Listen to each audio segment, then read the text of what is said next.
students, welcome back with my another video. My name is Amir and I'm from A1 Coaching. तो students कैसे हैं आप सब? I hope बहुत बढ़िया से हैं और आप सबने कि जो है टर्म 2 की भी स्टडी अच्छे से स्टार्ट कर दी है, क्योंकि आप लोगों को रिस्पांस भी आ रहा है और लग रहा है कि हाँ आप लोग अब अच्छे से पढ़ रहे हैं। तो कुछ बच्चे बोल रहे थे कि उनका प्री बोर्ड एग्जाम होने वाला है, सर वीडियो जल्दी बनाए। तो बच्चों मैं बहुत कोशिश कर रहा हूँ, जितनी जल्दी हो सके मैं बनाने की कोशिश कर रहा हूँ, ठीक है।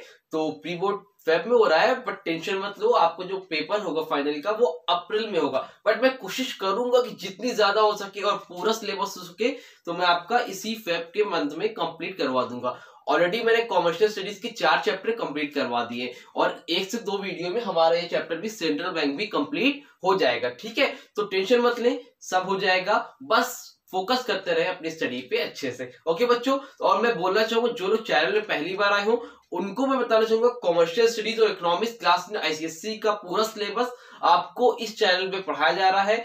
जो लोग स्टार्टिंग से पढ़ना चाहते हैं तो डिस्क्रिप्शन में प्लेलिस्ट है, वो लोग वहां से जाके देख सकते हैं और स्टार्टिंग से पढ़ सकते हैं। ओके बच्चों, तो आज हम देखेंगे कि सेंट्रल बैंक के फंक्शंस क्या क्या होते हैं। कुछ फंक्शन हम लोगों ने देख लिए थे, उसके आगे का देखेंगे और आज जितने भी फंक्शंस होते हैं सब देख के आज ही हम खत्म करेंगे, ठीक है। तो फंक्शन ऑफ सेंट्रल बैंक जो तीसरा फंक्शन होता है वो क्या होता है बच्चों, हमारा होता है बैंकर टू द बैंक, ठीक है। तो 2 हम लोगों ने देखा था, एक होता था पहला काम होता है सेंट्रल बैंक का नोट को इश्यू करना। सारी जितने भी नोट इश्यू करता है कौन करता है, सेंट्रल बैंक करता है। यहां तक हम लोगों ने समझा।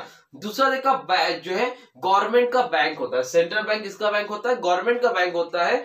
वो जितने भी ट्रांजेक्शन लेने होते देने होते हैं तो वो गवर्नमेंट के सारे कौन करता है, सेंट्रल बैंक करता है, ठीक है। तो ये 2 पॉइंट्स हम लोगों ने बहुत अच्छे से समझ लिए थे और आई थिंक आप लोगों को समझ में भी आ गया था।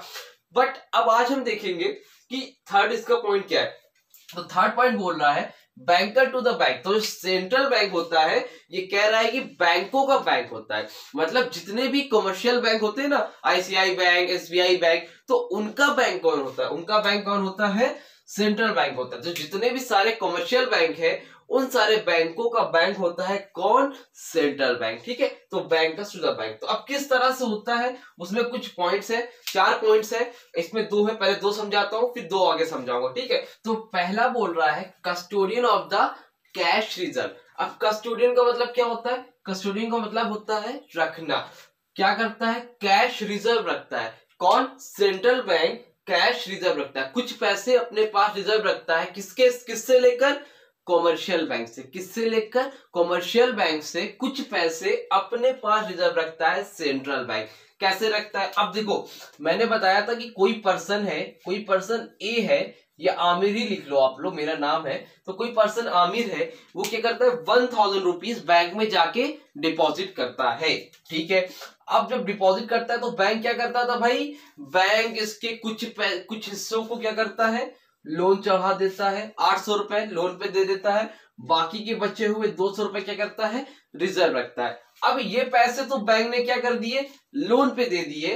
अब जो 200 रुपए बचा उसको हम लोग क्या क्या क्या बोलते थे, LRR। क्या बोलते थे हम लोग, LRR। LRR का मतलब क्या होता है, लीगल रिजर्व रेशियो। अब ये 200 रुपए है, इसके 2 हिस्से होते हैं। क्या होते हैं, 2 हिस्से होते हैं, एक 100 रुपए अलग, एक 100 रुपए अलग। एक हिस्सा जो होता है उसको हम लोग बोलते हैं SLR और दूसरा हिस्सा जो होता है उसको हम लोग बोलते हैं CRR। SLR का मतलब होता है full form statutory liquidity ratio, CRR का मतलब होता है कैश रिजर्व रेशियो, ठीक है। तो इसके 2 हिस्से होते हैं। SLR में क्या होता है, जो जैसे कोई कस्टमर ने 1000 रुपए जमा किया, अब उसको पैसे निकालने हैं, तो वो पैसा कहां से निकालेगा, वो इस SLR वाले हिस्से से पैसा जाके विड्रॉ कर लेगा कस्टमर, ठीक है।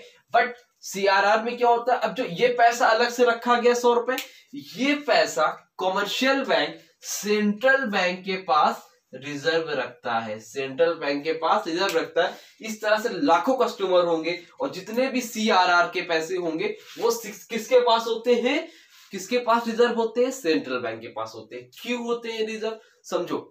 सेंट्रल बैंक के पास कमर्शियल बैंक पैसा इसलिए रिजर्व रखता है पहला रीजन कि वो पैसे जब जमा कर देता है, जिस तरह पब्लिक पैसा जमा करती है कमर्शियल बैंक में और उसको कुछ पैसे क्या होते हैं, इंटरेस्ट मिलते हैं 4% पब्लिक को, उसी तरह same commercial bank central bank के पास पैसे रखता है और बदले में इंटरेस्ट लेता रहता है फ्री का। ठीक है, उसके बाद क्या करता है कमर्शियल बैंक, इसलिए भी रखता है, मान लो कमर्शियल बैंक कभी फाइनेंशियल प्रॉब्लम हो गया गई, ठीक है, लोन में आ गया, मतलब कर्जे में आ गया, तो ऐसे केसेस में कभी भी कमर्शियल बैंक सेंट्रल बैंक से क्या कर सकता है, लोन ले सकता है। कमर्शियल बैंक सेंट्रल बैंक से लोन ले सकता है अगर उसने अपना अकाउंट खोल रखा है सेंट्रल बैंक में। ठीक है, तो कस्टोडियन ऑफ द कैश का मतलब क्या होता है, इसमें कमर्शियल बैंक के कुछ पैसे रिजर्व होते हैं सेंट्रल बैंक में, ताकि मुसीबत पड़ने पे सेंट्रल बैंक कमर्शियल बैंक की हेल्प कर सके। जो डिफिनेशन देख लो, थोड़ा सा लिखा है, every commercial bank has to keep a certain percent of its cash reserve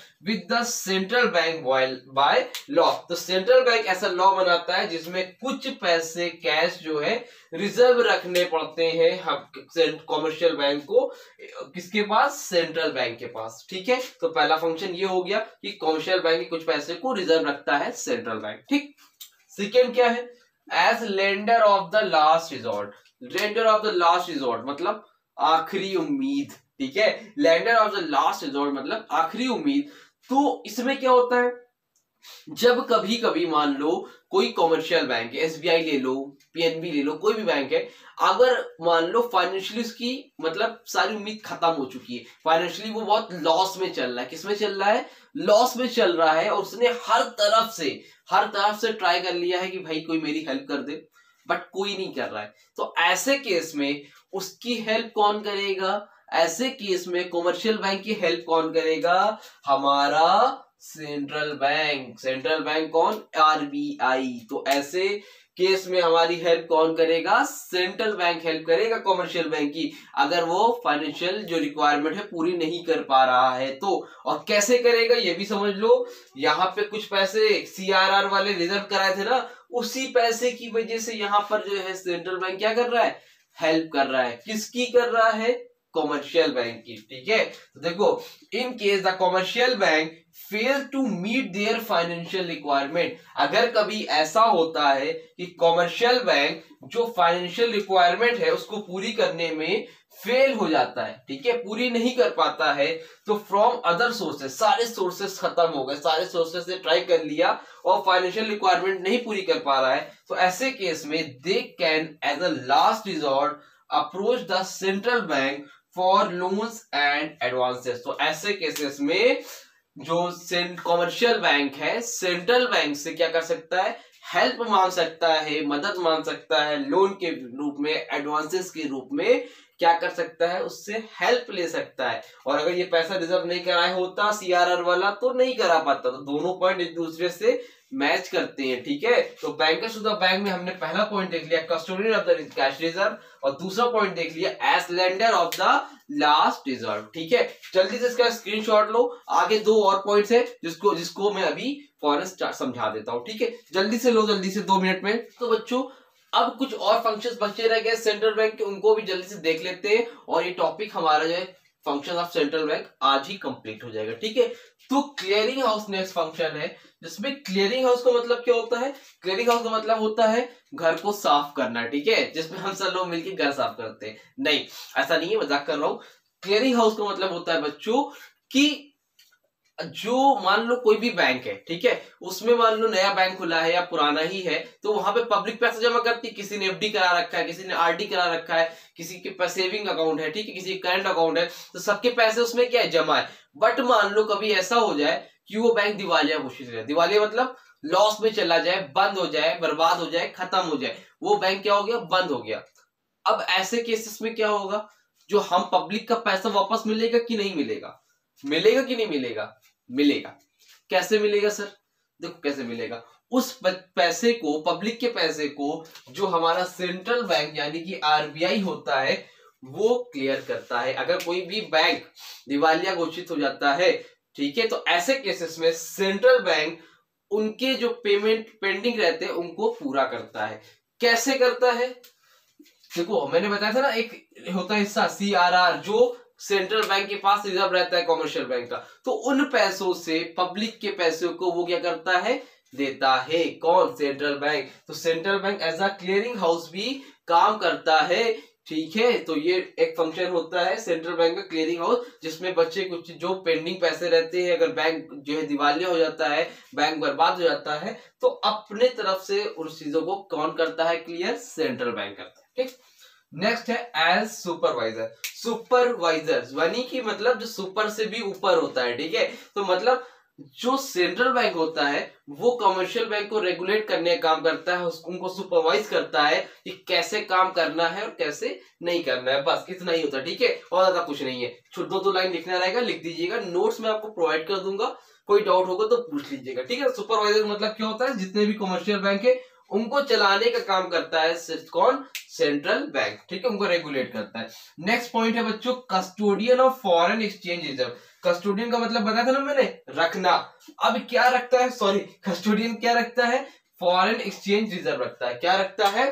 foreign exchange reserve. मतलब जो फॉरेन करेंसी होती है ना हमारे, डॉलर, पाउंड, ये सब जितने भी होते हैं पैसे, उनको क्या रखता है? अपने पास रिजर्व रखता है, इन केस जब भी नीड हो वो उसका यूज कर सके। मार्केट में पैसा ज्यादा हो रहा है, कम हो रहा है, तो उसको अपने हिसाब से वो मार्केट में चलाता है, ठीक है। इस जब चैप्टर को कभी पढ़ेंगे हम लोग 11th वगैरह में कि फॉरेन रिजर्व चैप्टर, तो उसमें हम लोग बात करेंगे। अब इतना समझ लो कि अपने पास पैसों को रिजर्व रखता है, जितने भी करेंसी होती है, अदर करेंसी। कौन कौन सी? पाउंड्स हो गया, डॉलर हो गया, और भी जो हाई लेवल करेंसी जो वर्ल्ड वाइड चलती है, ठीक।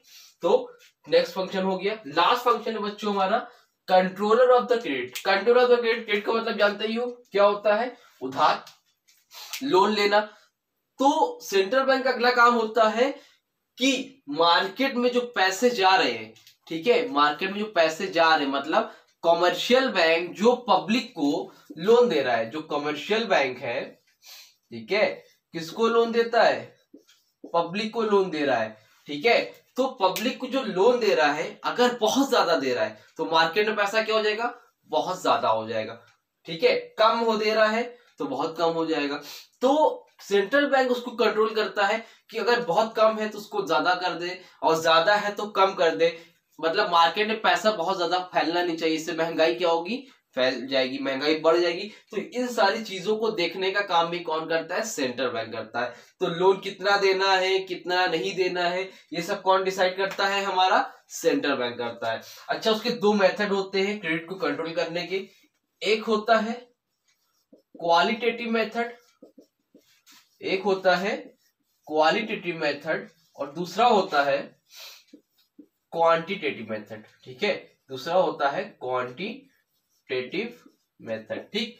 तो बच्चों कंट्रोल ऑफ क्रेडिट का मतलब समझ गए क्या होता था? कंट्रोल क्रेडिट का मतलब होता है पैसा मार्केट में ज्यादा है या कम है तो उसको कंट्रोल करने का काम, लोन कितना देना है, कितने परसेंट में देना है, ये सब कौन डिसाइड करता है? हमारा सेंट्रल बैंक करता है। और इसी के साथ हमारे functions of central bank complete होता है, ठीक है। ये दो मेथड है।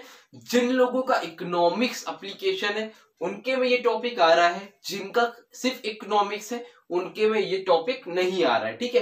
तो ये वीडियो मैं इकोनॉमिक्स एप्लीकेशन वालों के लिए एक सेपरेट बना दूंगा, जिनका सिर्फ इकोनॉमिक्स है उनके में टॉपिक नहीं आ रहा है तो वो उसको नहीं करेंगे, ठीक है। इतना ही करेंगे, इससे ज्यादा उनको नहीं करना है, ठीक। तो फंक्शन ऑफ सेंट्रल बैंक इतना ही था। समझ में आ गया हो तो, कम समझ में आया होगा तो वीडियो को लाइक कर देना। उसके अलावा आपके फ्रेंड्स वगैरह हो उनको भी शेयर कर देना, ठीक है। उसके अलावा कोई डाउट रह गया हो तो मुझसे इंस्टाग्राम पे कांटेक्ट कर लेना, या फिर कमेंट सेक्शन में भी कमेंट करके आप मुझसे पूछ सकते हो, ठीक है बच्चों। तो मिलेंगे अपनी नेक्स्ट वीडियो में, और नेक्स्ट वीडियो में हम लोग देखेंगे डीमोनेटाइजेशन क्या होता है और चैप्टर को वहीं पर कंप्लीट करेंगे, ठीक है। तो मिलते हैं अपनी नेक्स्ट वीडियो में, तब तक के लिए थैंक यू सो मच।